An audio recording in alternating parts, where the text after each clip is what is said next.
Joined today by Rivers McCown, who's going to give us the Know Your Foe lowdown on the Houston Texans in advance of Sunday's game. Rivers, how you doing? Doing well. Hey, Rivers, we know your work well. Friend of the show, obviously. You've worked on Football Outsiders. I know you do some work with Baltimore Sports and Life. You write about the Texans a lot and are a Texans fan. Tell them where else your work can be found. I mean, pretty much all of it gets posted to my Twitter feed. That's kind of my main interaction with people.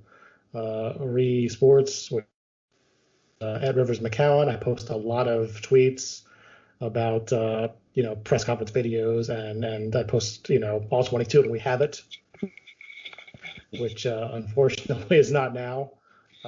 Stuff like that. At Rivers McCown is MCCOWN. Now, have they said when the L-22 is going to be out this week? I know it hasn't been out, but have they made any new promises? I've heard nothing, so you hate to see it. They better not lose more than a week of this. That's a very serious loss for analysts around the league, that's for sure. So, bummer. Yep. Well, let's talk a little bit about the Ravens-Texans game upcoming, and obviously a big one. The next two games, the biggest for the Ravens, and obviously this kind of concludes the Texans part of the round robin of what a lot of people consider to be the three best teams in the AFC. And it'll be the Ravens' first of these games.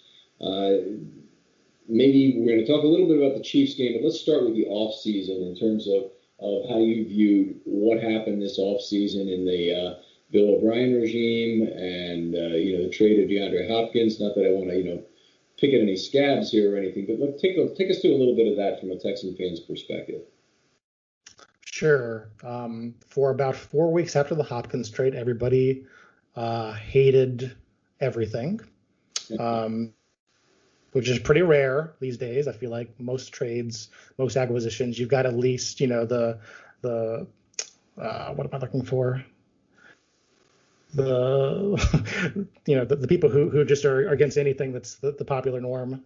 People will say like anything these days. Yeah, and I was looking for that, but it doesn't matter. There's people like that for most of these things. But for about a solid month after the Hopkins trade, pretty much everybody was up. Pretty much everybody was betrayed. Nobody really understands how that could happen even to this day. Relating it on a personal level between Hopkins and O'Brien. So that was really bad. Everything that followed up on it has kind of had that feel of like, just trying to window dress something to make it look a little bit better. Bringing in Randall Cobb, trading for Brandon Cooks. Very dissatisfying offseason. And pretty much the only thing that everybody came together and was happy about was that Deshaun Watson got his big mega deal finally before the season. So. Okay, well, that at least is nice. Of course, Ravens fans, that's important to them in terms of it being a peg point for Lamar to point to, and obviously we're gulping pretty hard at the amount that both he and Mahomes got, especially with Jackson continuing to play well, at least here in week one. How about other acquisitions during the offseason? Anything else that's worth pointing to in terms of it being a move that you're really happy about, maybe? I mean, the Texans really under O'Brien since they got rid of their other general manager, Brian Gain, they really seem to be focused heavily on this idea that chemistry and personality matters over talent. I think it has done some good things this year because of the COVID situation. I feel like the Texans are probably the least likely team to get into a situation where somebody irresponsibly spreads this. So, I mean, that's a positive. But other than that, really, the two big name things, and then you've got a bunch of minor moves and the draft. Okay. And in terms of, before we get to the draft, and that's obviously going to be a significant topic, how about development of players between years 2 and 3 and 3 and 4? 2 and 3 I always look at is if you know a player is good by year 3, then you have a chance to sign him early and long term. If you don't figure that out until year 4, you may just be looking at a comp pick, but obviously that's better than the alternative of the guy having a bust year in year 4. And just get your sense of who are the big 2 to 3 and 3 to 4 players on the Texans right now. Yeah, Bill O'Brien's draft class was really the 2018 class. Really, hadn't panned out all that great. It was one that didn't have a lot of draft picks to begin with. Justin Reed, of course, has been a pretty stellar safety. So, I mean, he's definitely in line for a contract at some point. Jordan Thomas wound up getting cut at last cuts, went to Arizona. Jordan Akins is a nice little player, but hasn't really had a big role in the offense yet. And they keep hiding him behind Darren Phillips, so they must now like something about him. Let me. What has Rankin done so far? Has he done much of anything? He's a chief, or at least he was. They sent him off in the Carlos Hyde trade. Okay, I should know that, I guess. 3rd round pick. That is early to be trading. So they had 3 thirds in 2018, no first or no second, yep. Which is one of the other topics I want to bring up, because obviously Bill O'Brien really has not met a draft pick he wouldn't trade, from an outsider's perspective. And to trade 2 number 1s in particular for Tunsil was kind of an interesting move. Yeah, it's something that I've been writing about a lot. I feel like it has already blown up a little bit about this team, not having those kind of cost certainty guys that come in and, you've got some solid hopes on them being good. I feel like the Texans have had to hope and pray a lot on these 2nd round, 3rd round picks. It's really difficult, that trade, and him paying Tunsil the record-setting contract because you couldn't set up an extension in advance. I mean, it has been, they're happy about it in Houston, the O'Brien administration, as far as I can tell, but it has a lot of blow potential, and I don't think people really realize that yet. Right. And he's he's a very solid tackle. I'd certainly put him in the same class as Ronnie Stanley, but despite a lot of the chatter, I don't honestly believe he's quite as good as Ronnie Stanley. Now, that's coming from a Ravens fan perspective. I understand it's a little biased, but that's where I am, and I'm afraid that Stanley's going to want a contract that's at the same level as Tunsil.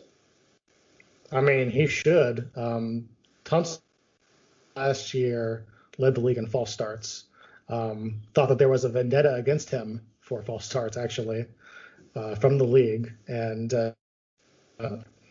his pass blocking is amazing. But the Texans in general, the last year and a half or so, their run blocking has not been good. And Tunsil, kind of when asked to reach guys, hasn't been like pop off the screen good. So, I mean, he's been fine. But yeah, I can totally see how Ronnie Stanley would look at that contract and be like licking his chops. Well, let's talk a little bit about this year's draft. The Texans didn't have a 1, of course, going in the Tunsil trade, I believe, the 2020 number 1. And the number 2 pick was a guy I really love, Ross Blacklock, TCU. Tell me a little bit about where he is right now in terms of his play. Right. The Ross Blacklock pick came in the DeAndre Hopkins trade, along with David Johnson. So that traces directly to Hopkins. Ross Blacklock feels like a good scheme fit for what the Texans do. He's got some good lateral movement, of course. A lot of what people disliked about his pass rush at TCU kind of came out along the process that this is about him taking lateral steps at the line of scrimmage instead of just hitting right and going. And the Texans are sure to cure him of that. They don't want him thinking that much. So he said as much in his interviews. And week 1, not a whole lot of impact. I think he played like 10, 12 snaps, something like that, maybe a little more. He's kind of behind in the pecking order right now. O'Brien has constantly emphasized that he's not going to rely on rookies that much this year. So, I mean, he's behind it right now, but he's contributing, which is more than you can say for most Texans draft picks right now. Wait, It's just you're very down on this team. It seems just right off the bat here. They lost the first game to the Chiefs. Give them a little bit of a break here, right? No, I'm saying with Blacklock, I do think he has the potential to become a good player, but O'Brien himself has completely emphasized just this rookie thing. This has been in his press conferences maybe 6 or 7 times this offseason, and there haven't been a whole lot of them. So, I mean, I don't know what to expect from them this year, and I'm just hoping to see kind of little flashes of development. Maybe by midseason he takes over and becomes a solid 3-4 end, that sort of thing. All right. All right. We lots of other things to talk about, but why don't we switch over to the offense if we're ready for that? And I always like to start with the offensive line in this case. And can you just take us through player by player and where the Texans now sit in terms of talent and production so far in the first game? Sure. So left tackle, we've got Tunsil. We've talked about him already. Obviously, extremely talented as a pass blocker. Left guard is Max Sharping, who has a lot of raw talent. Last year, did not pull particularly well. That was one of his big problems. Pulling on combo blocks were a problem for this team last year. And this year, I think he did, in the one game, I think he did a pretty good job with that. But something that we're still kind of trying to discern how good he's going to be. Center Nick Martin, considered a core player by Bill O'Brien, got a big contract extension in the middle of last season. I'm a little less than thrilled with him. I think he's a fine center. I don't think he's ever going to be like a top 5, top 10 sort of guy. Doesn't really stand out athletically. Doesn't really stand out physically. Had a lot of power last year, especially in the Titans games. Dayton Jones really pushed him around. Right guard, you got Zach Fulton. Zach Fulton kind of, I would say at this point is replacement caliber guard. Not like somebody who's bad by any means, but certainly he took a pay cut for the season because they were threatening to bring in somebody else, and he had a tough first game. He lost a lot of he had a lot of Texans fans mentioning to me how bad he was. I'll put it that way. And then right tackle, you've got the first round pick from 2019, Titus Howard, who has shown flashes. Had an MCL sprain in the middle of last year that kind of put him out. I think he tried to play through it and then went to IR. He wasn't around for the playoffs at all. His first game was pretty rough. He's got all the physical talent to be a good right tackle, but still kind of working things out there, I think. Okay, so a fair amount of investment in the offensive line in terms of draft picks. Obviously, with Tunsil, the significant trade capital set in draft terms, but Titus Howard and Max Sharping both a 1 and a 2 from 2019. Yep. All right. And it's one of those things that I wrote about in the Football Outsiders essay this year for the book was kind of looking at all that investment and you're trying to justify that. And the pressure rate for Deshaun Watson went down last year, and his sack rate went down last year, but not by a whole lot. And it's one of those little tip-offs where you're like, wait a minute, was this really a good idea? I don't know yet. All right, so let's talk about Watson a little bit. Obviously, a similar style to Lamar in a lot of ways, and a guy who runs around, extends plays. How was his time to throw against the Chiefs? I didn't see that. That stat is often misinterpreted, but the next-gen stat, do you happen to know? It was really fast, I know that. I know that his pressure rate last week was, per the Sports Radar, ranking the highest in the NFL. So he was getting rid of the ball a lot earlier than he wanted to at times. And it's part of the reason looking at that game tape, you kind of just want to burn the whole thing because he didn't really have a whole heap of a lot of chance to do what they plan to do, I think. Okay. All right. Interesting. I always find it's more of a scheme thing. I mean, Jackson was under a ton of pressure in this first week by anybody's measure, but certainly by something I keep called ample time and space. He only had 4 out of 27 3-second pockets that were kept clean. And his time to throw ended up being 3.07 because he's having to scramble a lot and extend plays frequently. So oftentimes that'll end up being the way it goes. But on Watson, I'll take your word for it. That's how it went. How has Watson been in terms of keeping his eyes downfield? That was something the Ravens fans noticed in the game last year, was that he had some trouble keeping his eyes downfield when there was a little bit of what I call Star Wars trash compactor pressure against him. Well, I definitely feel like the Texans' offensive system has really not come up with a good way to combat pressure yet. The Ravens last year were kind of the intro to that. If you want more, the Tampa Bay game last year was brutal as far as them, sending blitz all the time. The O'Brien offensive system really, the hot routes, I think, are very problematic, and I think that has led to a lot of what you're saying. A lot of what your readers or listeners have seen, where Watson almost knows from the snap that the play is doomed once he sees that, and you just got to try to make something out of nothing, like he did against the Bills at the end of that game. Yeah, there you go.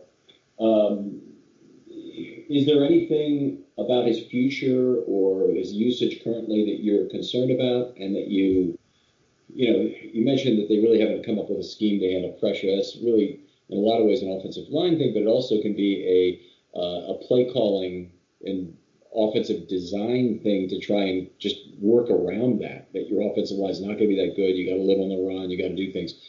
Are they doing anything to adjust to the fact that the pass protection hasn't been great? If they are, I haven't seen a lot of it yet. Bill O'Brien, as a designer, I feel like he has moments of inspiration, and in those moments of inspiration, you're like, wow, he really went to Kansas City and week 6 ran all over the Chiefs, designed a heavy RPO offense, started doing tight end drags. You're like, wow, this is some good work, man. You can keep doing this. And then 3 weeks later, it's right back to the same stuff. So, I'm not going to sit here and tell you that like 7 years of this haven't made me somewhat cynical, because this has been a long time. But I feel like bringing in an offensive coordinator and Tim Kelly, who had no outside experience, is only an O'Brien lifer basically as far as the NFL goes, has never called plays before until this year. You add up. It's really hard for me to sit here and be like, man, I'm almost positive that they'll get that corrected. If it happens, I'm dancing. I'm happy about it. But man, going into week 1, that everybody's going to be blitzing Watson after last year, and just the same old stuff, man. Just the same old stuff. All right. Well, I know, after, in a post-Hopkins world, the wide receiver position can't be as strong as it was, but take us through the individual wide receivers that have been getting the most targets and getting the most playing time so far. Will Fuller is kind of replaced Hopkins as the number 1 option last week. I think he saw almost 50% of the air yards, maybe more. Good player, really fast. Has the kind of speed where you can, tee off on corners, trying to bail him deep so he can pick up some curls, some ins, that sort of thing, posts. I really like Will Fuller. I think he's a great player. His only problem has been staying healthy. But for this game, we don't have to worry about that yet. So he's really good. Brandon Cooks, acquired of the offseason, 2nd round pick. Right to the Rams. I think it was wound up being Van Jefferson. Cooks, speed receiver. His game at this point. Doesn't do well with press coverage.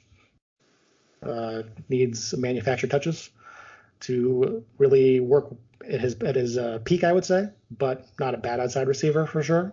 Has that same speed aspect that O'Brien and them have been coveting for a while. Kind of the scuttlebutt was that they wanted to replace Hopkins with somebody faster.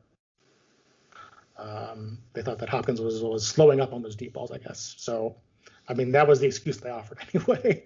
I don't know how true any of that is, but Cooks definitely has the speed to do what they wanted to do. After that, I would say probably next you got Randall Cobb, who is a 31-year-old slot receiver at this point. Got all guile, very good against zone coverage. For some reason, played 10 snaps out wide last week, which me just dying because the Cowboys used him 99% slot last year. So I can't wait for that all 22 to drop to just laugh at all that. Fine player, competent catcher of the ball, except for last year when a new offense. So, I mean, I think he had like 11 drops last year. So we'll see how that goes. That was the big contract this year that I was very afraid of. And fourth, you got Kenny Stills, who I think is a really good receiver. I don't understand why he's been relegated to fourth, and I think he offers a lot of good speed downfield and is a good fit for the offense. But they apparently decided that they couldn't rely on all these guys staying healthy, so somebody's got to be fourth, and that's Stills this year. Okay, now that does kind of make sense in terms of having a fourth healthy receiver, the way the Ravens have a fourth healthy running back. In theory, that these guys do get hurt some. DeCosta's often made the point that cornerbacks, in particular, are like pitchers. The Ravens had so many cornerback injuries over the years that they just have to keep a real surplus on the roster to make sure they can even get through a season and develop them as well, and all the things you have to do. So I certainly think the fourth receiver in the NFL right now is a pretty important position. Would you agree? I think it has a very big space in the specific offense because I feel like Randall Cobb is almost a tell when he is on the field. So yeah, I think definitely fourth receiver is important to have somebody who can step in and be that guy, and has a lot of big game experience. So I would say that he's probably the guy I would want to throw to the second most on this team. So I think he's really good, obviously. Okay, so the Texans, have they run mostly out of 11 personnel, say in 19 and 20? We can't look at just the Chiefs game, or have they done some 12 as well, or 21? They spent a lot of time in 12 last year towards the end of the season. That was kind of a mid-season shift where they wanted to get Jordan Akins more involved. And of course, Akins not best blocker, so that didn't always go like they wanted it to, but been primary for a while now. I feel like they do run out of 11. They have a fullback, Cullen Gillespie, who has had some okay results when he was actually surprisingly so, but they don't use him very much, and he was hurt last week. I don't know what the injury report status is this week, but kind of up in the air. Okay, all right, fair enough. Have they, out of the 12 personnel, have they been using a lot of that for play action? Doing some things. It seems like Watson is the kind of quarterback who, keeping two hands on the football and making any kind of a motion to a running back, would tend to make linebackers bite. Yeah, I mean, last year they ran a lot of the RPO stuff out of 12. That was very big. The tight end drag, as I said earlier, was a very big in-season change. So that stuff is in there. I don't know, but that would say that they call it staples. Like I think that they get away from it a little bit too much sometimes. They do some play action, but a lot of what O'Brien likes to do is kind of, as I think I brought up for you last year, that double deep cross route, the Yankee concept, and they love that route. They often do not give, in my opinion, Watson enough underneath options in it. So it kind of, whenever they run a lot of play action, you actually see that time to throw number go up and up and up and up as he tries to buy the time to find one of those guys open. I did find it, by the way, for the first week, 2.59, which is on the low end certainly of the league, not the very lowest, but on the low end. So it certainly seems like that's an issue. Now, one of the things that the Ravens do is have not only 4 vertical routes, they occasionally can have a 5 vertical route where you're not running all the way vertical with the fifth receiver. He's running an intermediate route, but the idea is that your check down receiver is Jackson himself. Have the Texans been employing that kind of a concept as well? I think the Texans mostly would prefer Watson to throw. I'm not saying that it always winds up that way. And there is the occasional quarterback draw or something like that, but it's very rare that you see Watson used that way. I guess as far as like underneath stuff goes, um, probably David Johnson is your most reliable guy on the roster for that stuff right now. Um, Akins is kind of more of a post kind of receiver, maybe some outs as well. But yeah, the way they were used last week, certainly the line that I used last week was Tim Kelly called plays like David Johnson was his fantasy back. So he had a big game, obviously about 7 yards a carry, right? It was like 11 for 77 or 76. yeah, he looked rejuvenated. I'm not saying that was even necessarily a play, but kind of just having all the passes go that way. I know they had a package designed for Duke Johnson, who I think is probably going to miss this game as well, where they had two backs out. But uh, I feel like a lot of what they're doing right now is very David Johnson heavy. Okay. All right. What else about the offense? I mean, we've talked about some of the formation and usage. Is there anything else, maybe a common play or something that comes up? You mentioned the Yankee concept. Maybe something else. Bubble screens. They run any of those? Do they run any other screen passes a fair amount? Actually, last year they ran the fewest screen passes in the NFL. Story. What happened last week was that I think 3 or 4 of them got called, and people were like, "Wow, they're already like 40% the way to last year." That's great. I guess what I would call the predominant O'Brien route is the post. I feel like the post over the middle to one of the receivers. Usually it'll be Fuller or Akins. I think that's kind of what I would call their bread and butter play at this point. That isn't Yankee or isn't inside zone. Inside zone is what they spend more time on than anything, of course.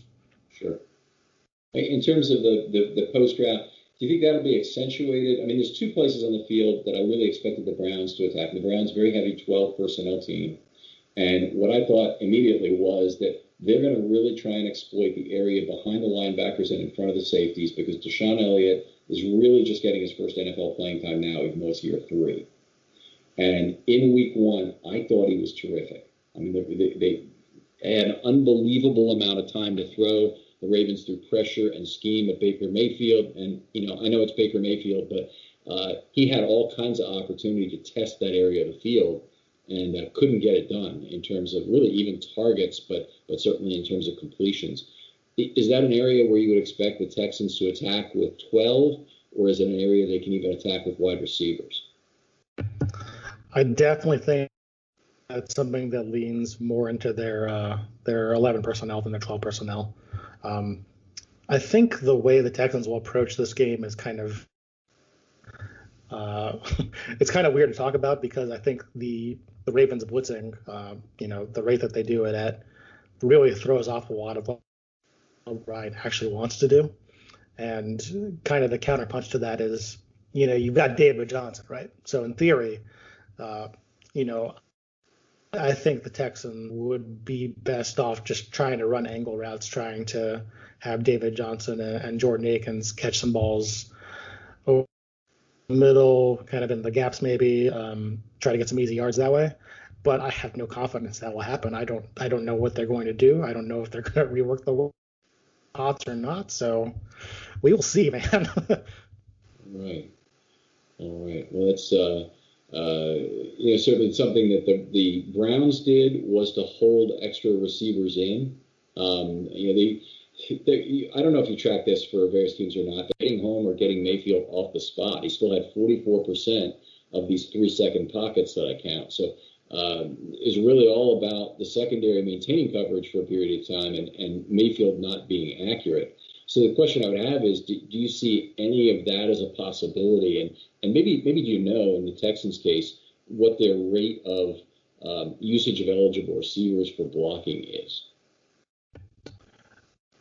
I don't track that offhand, no, but I do know that they love to have Darren Fells block, and Darren Fells seems like he should be a good blocker, and he's got them fooled to the fact that he is, which is kind of unsettling to say maybe. But he's obviously got a huge body. He's a lot of power, but he has problems getting low, and he blew more blocks last year per Sports Info Solutions than any other tight end in the NFL. Wow. So they had him do that a lot.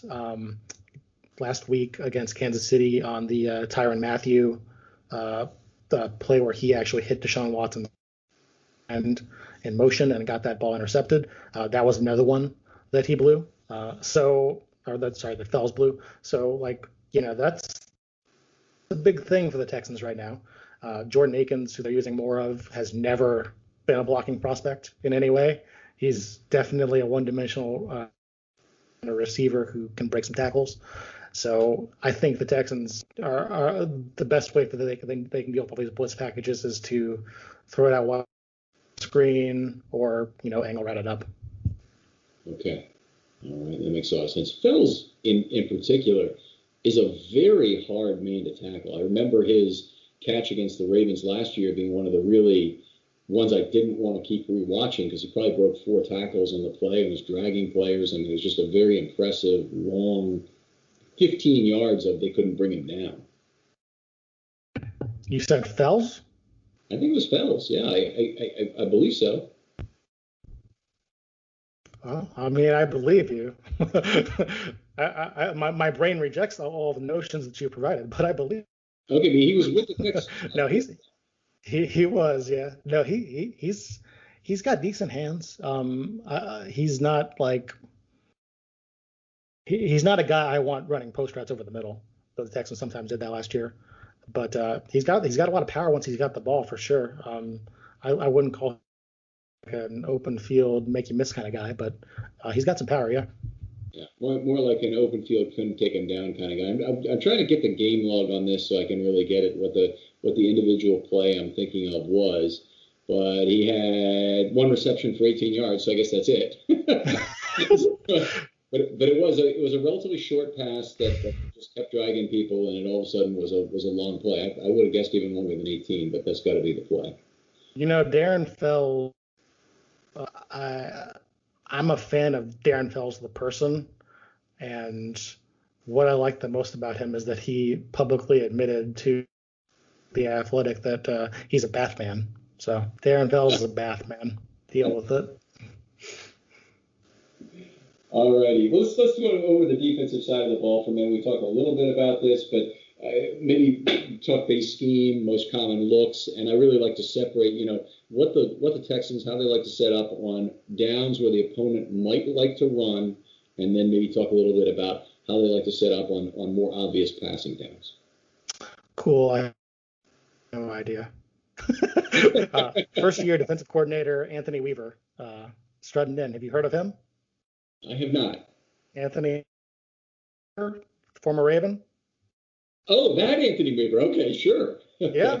Yeah, played 5 years. Was a great draft pick in 2002. Was part of the group that the salary cap purge after 2001 really turned the defense over to. I did not realize he was a defensive coordinator now. That's terrific. Notre Dame guy. Yeah, I'm sorry, what did you say? He went to Notre Dame. Oh, yeah. Yeah, I mean, this is his first year. Brand coordinator, never called plays before. This is the theme. Romeo Crennel was kind of still here and working oversight, I guess. So, I mean, I guess you could say that he's the shadow DC if you want to get real technical about it. But Anthony Weaver, and of course, this is going to be another retro flashback for you guys, has taken a lot of his philosophy from Rex Ryan. So we're getting a lot of plays early on in that sort of vein. A lot of kind of amoeba looks, a lot more DBs than I'm used to seeing on a Texans field, of course. And you get the plays like I don't know, like King's Pressure. I don't know if you know that one, but some of the Texans fans that follow me are sending me like Rex Ryan's old playbooks and like calling out plays that got called against Kansas City. So like this is if you watch that defense, you know exactly what to expect here. Okay, well that's really Rex Ryan was extremely adaptable. I mean, one of the things stories I like to tell is in 2005 the Ravens had a kind of a street of dying men. I'd like to say it was the only one, but they've had that about 3 different times over the last 15 years in the secondary. Just a lot of injuries there, and they were left with 2 cornerbacks who could play, McAllister and Roll. And Reed was out, and the only guy they really trusted at safety anymore was Deion Sanders, who was really a cornerback, obviously. And they would play three defensive backs a fair amount. In fact, they did it 265 snaps. And it's unfathomable to me that as recently as 2005, a defensive coordinator was willing to do that. But Ryan was very adaptable, and he did it by effectively giving a lot of coverage responsibility to Adalys Thomas and Bart Scott. So he's the best DC the Ravens have ever had. It is close because the Ravens have had a lot of good DCs, but he's the guy he's a head above the others in terms of how reckless he was, how willingness he was to start the dial at 11 in terms of pressure and then move it back. So if that's really the scheme they're running, and if he's not, if you don't have a coordinator that wants to be timid with that, then I'm sure it'll work well. And I guess Weaver's last year with the Ravens, at least, Ryan was his DC. Yeah. So, I mean, and then when they were in Buffalo, when Ryan was in Buffalo, Weaver was his defensive line coach. So a lot of roots there for him. And then, of course, a lot of roots with Romeo Crennel, too. So I think we're kind of seeing him kind of emerge as sort of this hybrid of those two in some way. So it's going to be extremely interesting to see how it plays out. But other than telling you, what I see from week one, I don't really have a whole lot of an idea of what we're going to see beyond his influences. Yeah, that's a cool point you make there, is that week one is always like Christmas for me in terms of being a guy who really looks at defensive packages, because you see all these new things that, first of all, they never show you in training camp and the exhibition games. They always play very plain, base, nickel, dime kind of packages. They never show you what they're really going to do with extraordinary things. And then you see these weird things in week one that you've never seen before. At least, we have with Martindale last year, this year, the year before. Have you seen some looks this year that were like, I've never seen this before? Looks, and then also player packages. It was kind of hint coming out of Texans camp that A.J. Moore, the backup safety, would have more of a role this year, but nobody expected him to come in and I think essentially become the linebacker on downs. Like, that kind of came out of nowhere. Vernon Hargraves was primarily a slot corner last year, and then I guess because they felt Lonnie Johnson was too injured, they decided that Hargraves was starting outside, which did not go well, of course. And I think just in general, if you have a good idea of what Rex Ryan did, you weren't blown away by what you saw. But if you're a Texans fan used to Romeo Crennel's, it's third and long, I'm going to draw up a big zone defense. Like that didn't happen. Okay, so were the Texans a fairly committed nickel team before this year then? Or do they have I would say they leaned toward nickel, surely. Probably like an 80-20 nickel team. They did bring in Dylan Cole to do some dime this year. I think Dylan Cole is actually considered. He's on the roster, but he's not really healthy yet. So don't know if he's going to maintain that role or not when that happens. Okay, for a good team, I'd say 25 to 30% dime when you have a normal amount of leads and whatnot might be normal. The Ravens were up at 42.2% dime and quarter last year, and they really used it in a variety of additional situations that they really hadn't before. So it's kind of an interesting change for them. But part of that was not having any good inside linebacker talent. No real standout inside linebacker talent anyway on the Ravens last year. Well, you worked on that on the offseason, didn't you? Yeah, certainly. You have your own beefs about the draft, but one thing I don't like, I don't really like spending a lot of draft capital on a running back, and we've all heard the arguments for that, so we don't need to rehash it. But I also think you get better value platooning at linebacker than you get trying to draft the 3-down unicorns, particularly in round one. So while I think Patrick Queen will be a good player, it's he will cost the Ravens a lot of money if they keep him. And if they don't, they will always run the risk while he's here of, if he gets injured, they're in oh crap, what do we do now mode. And if you lose one guy out of your 2 or 3 man platoon, that's much easier to replace. Well, if you were the Texans, what you would do is try to draft the three down unicorn guy twice, both times admit that did not draft the three down unicorn guy, and then both times still sign them to a long-term extension.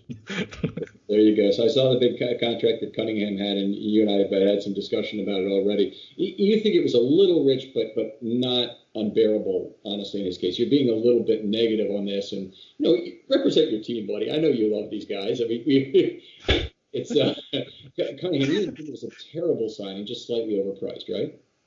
No, yeah, I think a pure passing down linebacker, he is a little stretched. I think he's a better zone defender than he is a man. That's all. I think he just has a little bit, just a little bit more that he could do to be better. And Cunningham last year kind of really blossomed as a run stopper. He started shooting those gaps with a lot more frequency. The Texans did manage, I guess, is a good way to put it, without J.J. Watt last year in the run game, which was more than some people expected. Mainly because Cunningham kind of stepped up his game a little bit, and I think he's got a really good process on these rundowns. I think he and McKinney have good chemistry too. Okay, that's good to hear. How about in terms of his recognition of route concepts at the line of scrimmage? It's one of the things I look for in inside linebackers to see, does the guy get what's going on behind him in the passing game, such that he can impact the various routes that are possible, and can he kind of recognize that the way a quarterback would on the other side in terms of getting to a spot where he can potentially help? Oh yeah, he's as a zone defender. I think he's got good recognition of all that stuff. I think he wound up with one pick of Baker Mayfield in Mayfield's rookie year. I think that might have been the last one, but I mean that was a pick six. But he's shown a lot of ability to read quarterback eyes, to understand the concepts. With him, it's just about man to man. The Patriots love to put running backs on him and run them up sideline. So I mean, zone, got no qualms. It's all a man and man with him. All right. Now on the let's move a little bit to the defensive line. The Ravens play a really rotational scheme. So whenever I look at the opponents and they have a lot of snaps concentrated into individual players, I really kind of bat an eyebrow or whatever it is. And I know J.J. Watt played 63 out of 69 snaps in his first week. Is he at a point in his career where he would benefit from better snap management? I mean, I definitely think so. Right now, they've spent a lot of time managing his practice load. Actually, he didn't play in any of the scrimmages. He didn't, he barely participated in practice at all this offseason. With them right now, it's a matter of talent and trust. And I don't know how much of the Kansas City opener your listeners may have watched. I mean, that run defense got washed over, and he's one of the only guys they trust on it. So it was one of the things I think where, I think the ideal world would Watt be like an interior pass rusher who gets rundowns off, probably. But the Texans really haven't developed the talent that they trust yet at that position, especially with DJ Reader gone to Cincinnati. So I think it's one of those things where, yeah, you're probably right in theory that it would be a good move, but I don't know who they're going to put. Okay. All right. I mean, it's one of the things we noticed is Calais Campbell was the best player on the field for the Ravens defensively. Unfortunately, it's not really saying a lot from week one. They had, at least in the front seven, they didn't have the greatest game. Let's put it that way. And he had 3 passes defense. And what I thought maybe was a help to him is he's played 77 to 80% of the snaps the last 5 years, and those from ages 29 to 33. Now he's 34 with the Ravens, and he played for only 59% of the snaps in game one. So the Ravens much more of a rotational team. Martindale is the ultimate snap manager. I just wonder if that's part of the paradigm going forward, or maybe they're just a little short on talent right now. And I wanted to ask you separately about the Reader pick in terms of who's really stepped in for him at either defensive tackle or nose tackle to pick up some of that lost production. Sure. So Brandon Dunn was kind of a combo 3-4 / nose tackle last year. He's mostly become the actual nose tackle. I think Brandon Dunn is a solid player. I don't think that he anywhere near a Reader had, unfortunately. And this role, I'm not sure if it's going to work out as like a long thing for him. I think he might give up a little bit too much, but obviously pulling for him. Hope he proves me wrong. To start things off outside, last week we had Charles Omenihu, who I really liked coming out as a fifth round pick. Played 3-4 end. He up a lot this offseason. He got from, I think, 240 to 280 or so. So a lot of what I'm curious about with that is just how it's going to translate. Before he was kind of a good interior pass rusher who, made some big plays last year. He got a sack on Mahomes in week 6 to kind of change the course of that game. But, game 1 kind of didn't go so well for him as a run defender. So those are the main two, and then of course you've got Blacklock. I think will emerge at some point, whether it's week 4, week 8, as a 3 or end 2. All right. Take us through the secondary really briefly. I know you talked a little bit about them, so about a couple individuals, but why don't you take us through who the base secondary is, the slot corner, and the dime again. All right. Well, we got Bradley Roby as the main corner. He does slide inside sometimes. If anybody's going to shadow on this team, it's him. Pretty good little player. Got a big contract extension this offseason. One of the few I think that they kept and everybody was happy about. So I felt like that contract wound up maybe overvaluing him a little bit, but not by much. So glad that he is healthy. He missed a lot of the middle of last year, and that really hurt the Texans. Number 2 corner. This is a great question. So this should be Garyon Conley. Garyon Conley is hurt. Tried to come off a PUP and noticeably was dragging in the scrimmages video that we got, which was very little. Mm-hmm. So role rotated last week between Vernon Hargraves and Lonnie Johnson. Lonnie Johnson was the second-round pick in 2019. All the physical talent in the world, built to play football. Had very little success last year. Was I think I don't really know how bad the grade was from PFF, but I feel like everybody talks about it like it's like he had like a bonkers bad grade. I know that Sports Info Solutions gave him a pretty bad coverage grade as well. So he's got a lot to prove. Obviously, they're depending on him to take a huge step this year. Now let's talk about him for a second. He's the kind of size that the Ravens always covet. And the Ravens, in the last couple of years, have had more outside corner aircraft carrier size, like what Lonnie Johnson brings. I'm seeing he's 6'2", 213 here he's listed at. Does he use that effectively to press? He didn't last year. He did have some good moments, I feel like. He had flashes of good games. He played really well in that Week 6 game.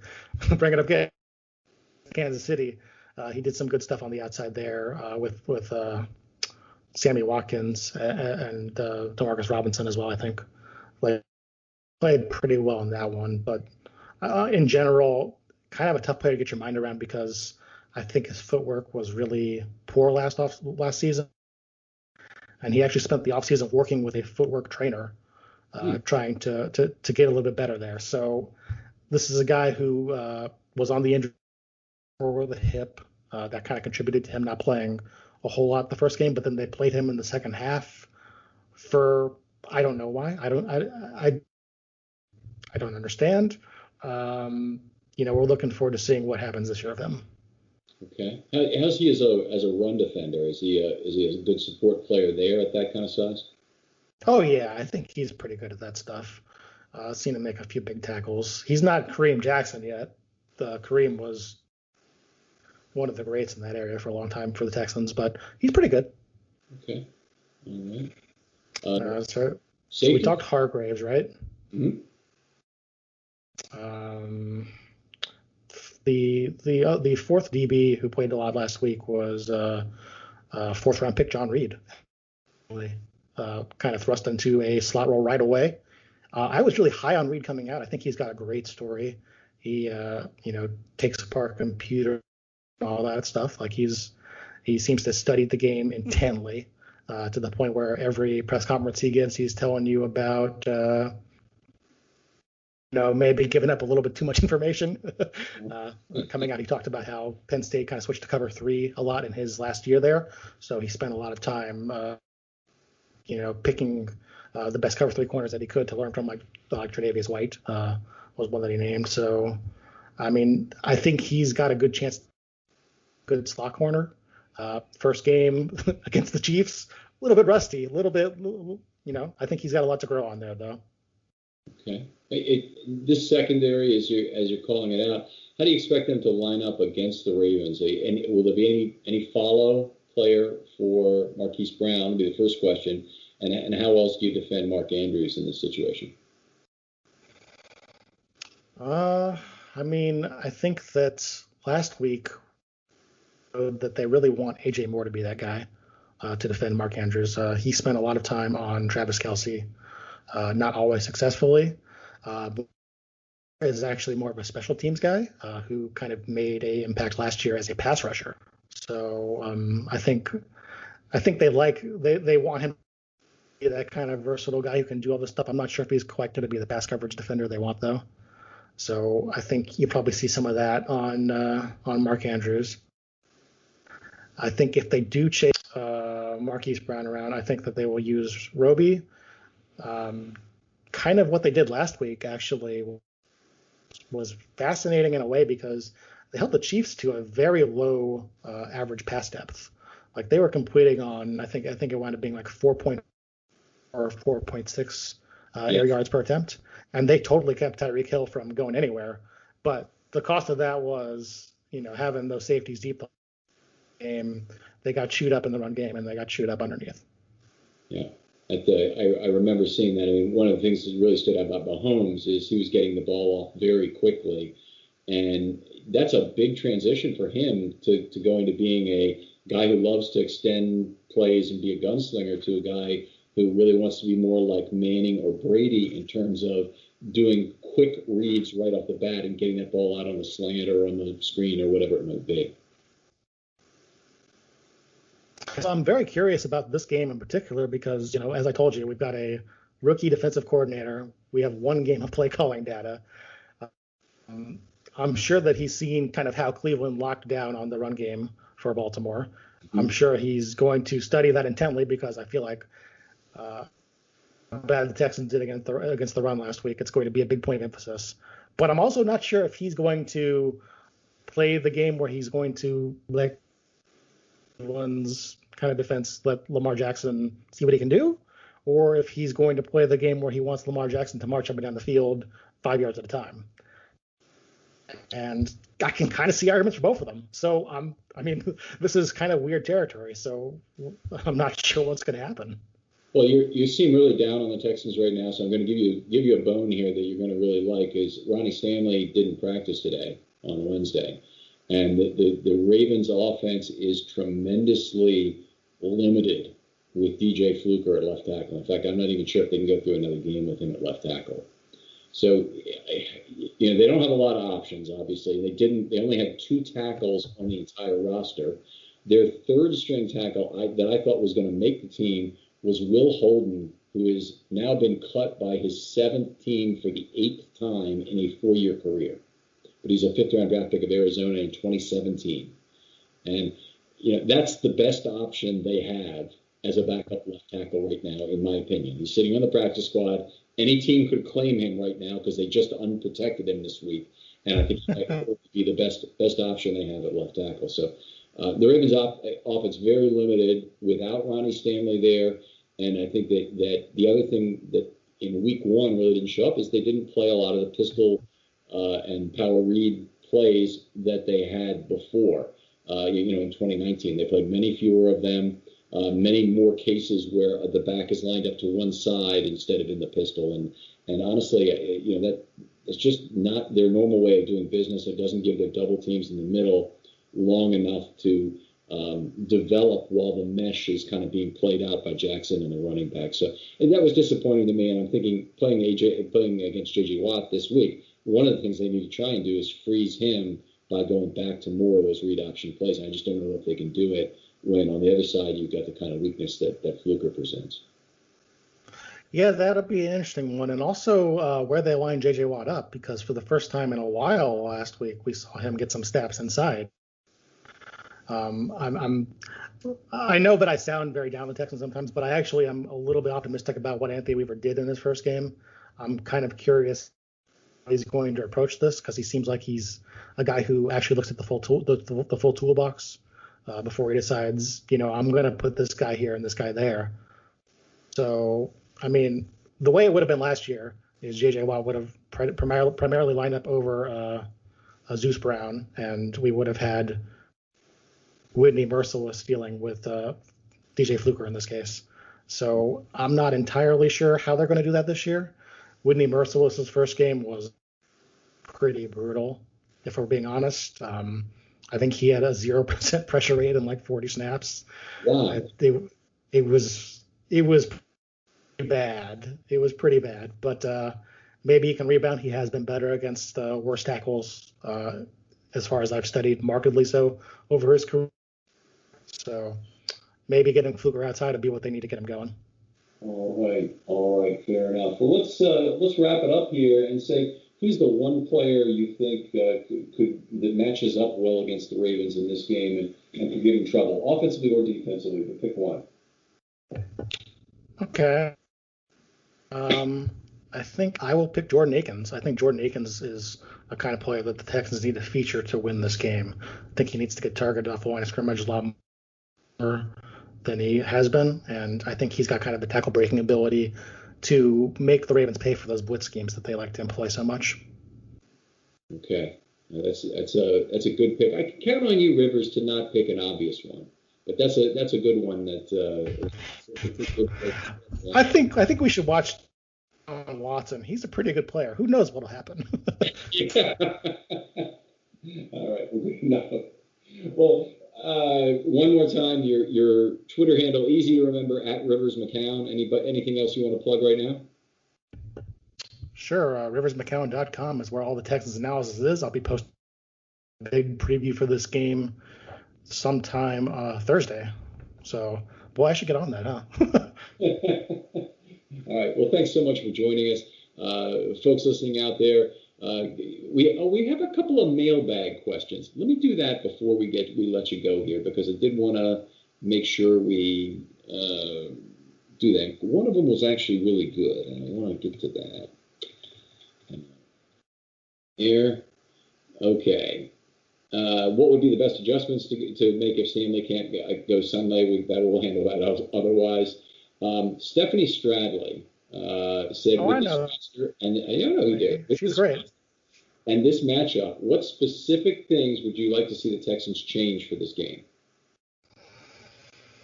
It's got those hot routes. The hot routes are going to determine so much about this game that it's scary. And I think the way the Texans have gotten in trouble is that they've gone to the flat with that stuff. And I know you're not like versed in the Deshaun Watson greater universe lore, but a lot of the problems he had coming out, as far as people believed, was that the ball lacks velocity.